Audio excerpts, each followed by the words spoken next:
My controlling husband isolated me from everyone and hadn't touched me in 5 years.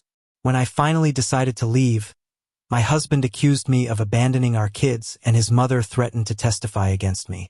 I, 32F, haven't been intimate with my husband Caleb, 41M, for almost 5 years now. We've been married for 8 years and have 2 kids, Rosie, 6F, and Max, 4M. Looking back, I can see the red flags I missed, but at the time everything seemed perfect. Caleb and I met at a charity gala for the local children's hospital. I was there representing the marketing firm I worked for, and he was a guest of one of the hospital board members. He looked dashing in his tuxedo, and when our eyes met across the room, it felt like something out of a movie. We spent the whole night talking, ignoring everyone else around us. I learned that Caleb came from old money, but he was determined to make his own way in the world.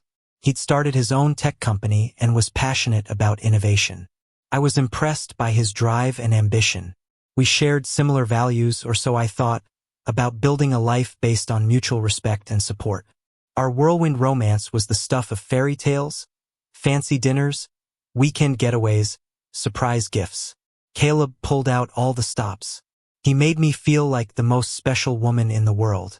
When he proposed after just 6 months of dating, I didn't hesitate to say yes. The first year of marriage was blissful. We traveled, we entertained friends, we talked for hours about our dreams for the future. We agreed to wait a few years before having kids so we could enjoy being newlyweds and focus on our careers. Things started to change subtly after our first anniversary. Caleb began making comments about how it might be time to start a family. At first, it was just casual mentions, but soon it became a daily topic. He'd talk about how his parents were getting older and wanted grandchildren, how all our friends were having babies, how we weren't getting any younger. I tried to stick to our original plan, reminding him that we had agreed to wait. But Caleb became increasingly insistent. He started questioning my commitment to our marriage, saying things like, "If you really loved me, you'd want to have my children." The pressure was relentless, and eventually I gave in, thinking it would make him happy and bring us closer together. Pregnancy was tough on me. I had severe morning sickness that lasted all day, every day. Caleb was supportive at first, but as the months went on, he became impatient with my constant fatigue and nausea. He complained that I wasn't taking care of myself properly, that I wasn't glowing like pregnant women were supposed to.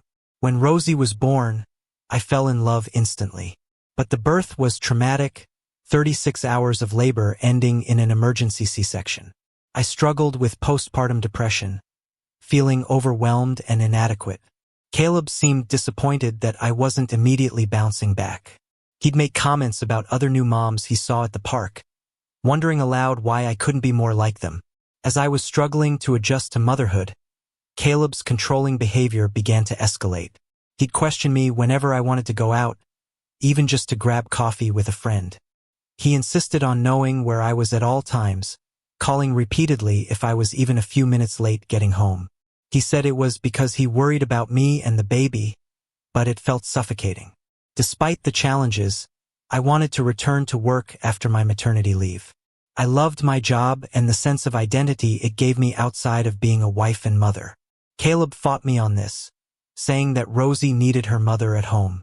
We argued about it for weeks before he finally relented, but not without making it clear that he thought I was being selfish.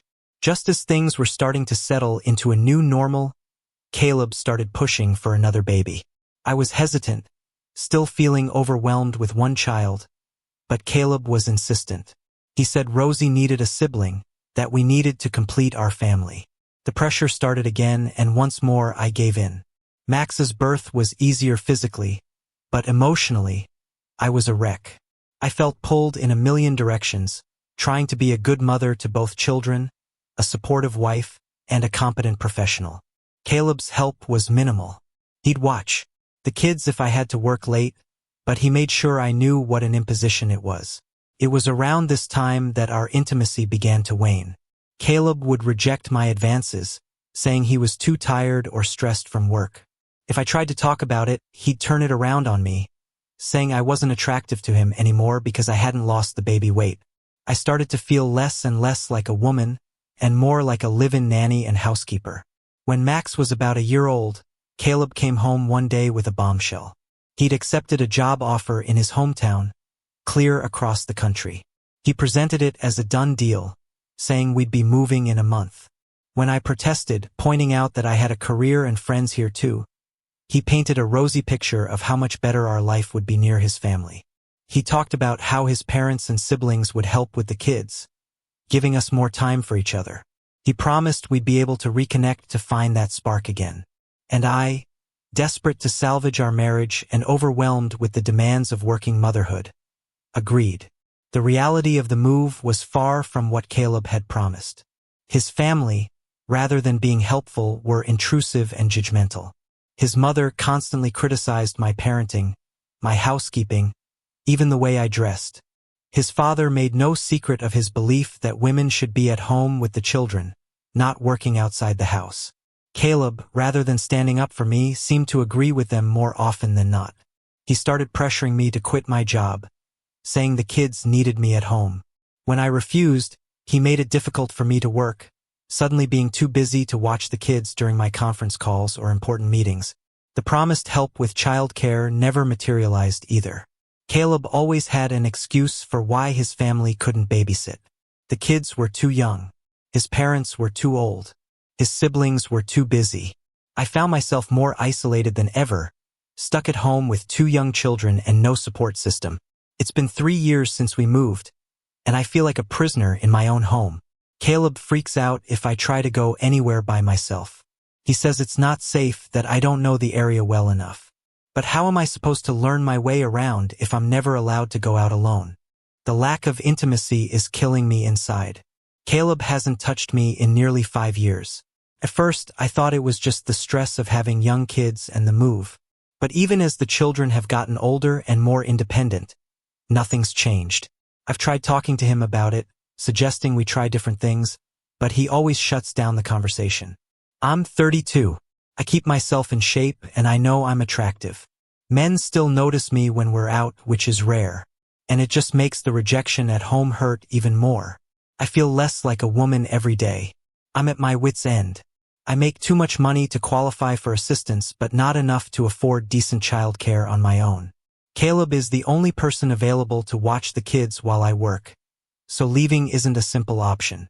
Lately, I've been thinking about talking to other men online. Not for anything physical, just for some attention and to feel desired again. Is this wrong? Am I a terrible person for even considering this? I don't know what to do anymore. I feel like I'm slowly dying inside, trapped in this loveless marriage with no intimacy, no freedom, and no support. How did I end up here? And more importantly, how do I get out? Update 1. It's been a month since my original post, and a lot has happened. First, I want to thank everyone for their supportive comments and messages. You helped me realize that what I was experiencing wasn't just a rough patch, but emotional abuse. The day after I posted, I decided to take a small step towards reclaiming my independence. I told Caleb I was going grocery shopping alone. As expected, he immediately started with his usual tactics, saying it wasn't safe, that I'd get lost, that the kids needed me at home. This time, instead of giving in, I stood my ground. I told him I'm an adult woman capable of buying groceries on my own, and that I was going whether he liked it or not. He didn't take it well. He yelled, threatened to take away my car keys, and even tried to guilt-trip me by saying I was abandoning the kids. But I didn't back down. I walked out that door, shaking but determined. That grocery trip was eye-opening. For the first time in years, I felt like I could breathe. I took my time, explored the store, and even stopped at a small cafe for a coffee afterward. It was such a simple thing, but it felt revolutionary. When I got home, Caleb was fuming. He had called me dozens of times, which I ignored, and was threatening to call the police to report me missing. I calmly unpacked the groceries and told him that from now on, I would be going out on my own more often. He didn't like it, but seeing that his usual tactics weren't working, he retreated to sulk. Over the next few weeks, I started pushing back more. I joined a gym and started going 3 times a week. Caleb tried to stop me, saying we couldn't afford it. We could, and that I was being selfish taking time away from the family. I stood firm, telling him that taking care of my health was important for me and for the kids. I also reconnected with old friends online. One of them, Sarah, lived just an hour away. We made plans to meet for lunch, and when I told Caleb, he hit the roof. He accused me of cheating, saying there was no way I was really meeting a female friend. I invited him to come along and meet Sarah, but he refused, saying he had to stay home with the kids. I went anyway, and it was wonderful to have a connection to my old life again. The gym became my sanctuary. For those few hours a week, I felt like myself again. Not just a wife or a mother, but me. I started to remember the woman I used to be. The one with dreams and ambitions beyond the four walls of our house. It was at the gym that I met Tom. He was friendly and clearly interested, and for a moment I felt that spark I'd been missing for so long. We talked for a while about our workout routines and our jobs. Before he left, he gave me his number, saying we should grab a coffee sometime. I didn't call him, but holding that piece of paper with his number on it made me realize something. I have options. I don't have to stay in this loveless, controlling marriage. That night, I sat Caleb down and told him I wanted a divorce. I expected him to yell or try to manipulate me, but instead, he broke down crying. He admitted that he knew he'd been controlling and that he had pushed me away. He begged for another chance, promising to change and to go to counseling. Part of me wanted to give in, to believe him, but a stronger part remembered all the years of control and neglect. I thought about all the times he'd made me feel small, all the times he'd dismissed my feelings or belittled my achievements. I thought about how he'd isolated me from my friends and family, how he'd tried to make me completely dependent on him. I told him that while I appreciated his willingness to change, it was too late. Our marriage was over. He didn't take it well, alternating between begging me to reconsider and angrily accusing me of throwing away our family. The next day, I contacted a lawyer. She helped me understand my rights and what to expect from the divorce process. It was overwhelming, but also empowering to take this step towards freedom. I'm scared about the future, how I'll manage as a single mom, how the kids will cope. But for the first time in years, I also feel hopeful. I know the road ahead won't be easy, but it has to be better than the prison I've been living in. Thank you all again for your support. I'll update again when there's more news. Update 2. It's been 2 months since my last update, and things have been intense. The divorce process is underway, and it's bringing out sides of Caleb I never knew existed. At first, he seemed to accept that our marriage was over. He moved into the guest room, and we tried to keep things civil for the kids. But as soon as I served him with divorce papers, he changed completely. He's now contesting everything. Custody, asset division even. My right to stay in the house. His lawyer sent a letter claiming that I'm an unfit mother because I abandoned my family to go to the gym and meet other men.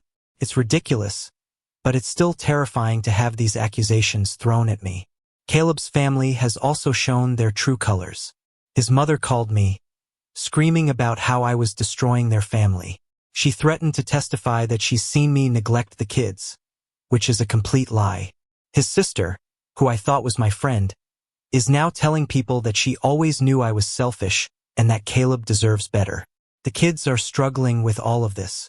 Rosie overheard Caleb on the phone with his lawyer and asked me if I was a bad mommy. It broke my heart. I've tried to shield them from the conflict as much as possible, but it's not easy. Despite all this, I'm staying strong. I found an amazing lawyer who specializes in high-conflict divorces.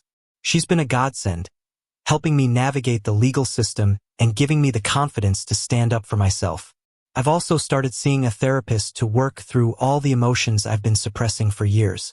It's hard and often painful, but I can feel myself getting stronger with each session. We've been exploring my childhood and how it might have led me to accept Caleb's controlling behavior for so long. I grew up in a household where my father was very dominant and my mother was submissive. I never saw them argue or disagree. My mother always deferred to my father's wishes. I realized in therapy that I had internalized this dynamic, believing that a good wife should always put her husband's needs first. It's been eye-opening to recognize this pattern and start to break free from it. The guy from the gym, Tom, has become a good friend. We're not dating. I'm nowhere near ready for that. but it's nice to have someone to talk to who isn't involved in all the drama. He's been really supportive and reminds me that I deserve to be happy. Tom's friendship has been a stark contrast to my relationship with Caleb. He listens when I talk, shows genuine interest in my thoughts and feelings, and respects my boundaries. This helped me see how a healthy relationship should look, even if it's just a friendship for now. Work has been my sanctuary through all of this. I've thrown myself into my job, and it's paying off. I got a promotion last week, which means I'll be in a better financial position once the divorce is finalized. My boss has been understanding about my situation, allowing me some flexibility with my hours to accommodate lawyer meetings and therapy sessions. The promotion came with an unexpected challenge, though. Caleb found out about it and immediately filed a motion to increase his potential alimony, claiming that my sudden increase in income should be considered in the divorce settlement. My lawyer assures me we can fight this, but it's just one more stress to deal with. I'm still taking it one day at a time. Some days are really tough, especially when Caleb is being particularly vindictive or when I see how confused and upset the kids are. But I remind myself why I'm doing this. For my freedom, my happiness, and to show my children what a healthy, self-respecting woman looks like. Last week, I had a moment that made all the struggle feel worth it. I took the kids to the something I used to do only when Caleb allowed it. Rosie was playing on the swings when she called out, "Look, Mommy, I'm flying." The joy in her voice, the freedom in her laugh. It reminded me of why I'm fighting so hard. I want my children to grow up feeling that sense of freedom and joy, not constrained by fear and control. I don't know what the future holds, but I know it's brighter than the life I was living before.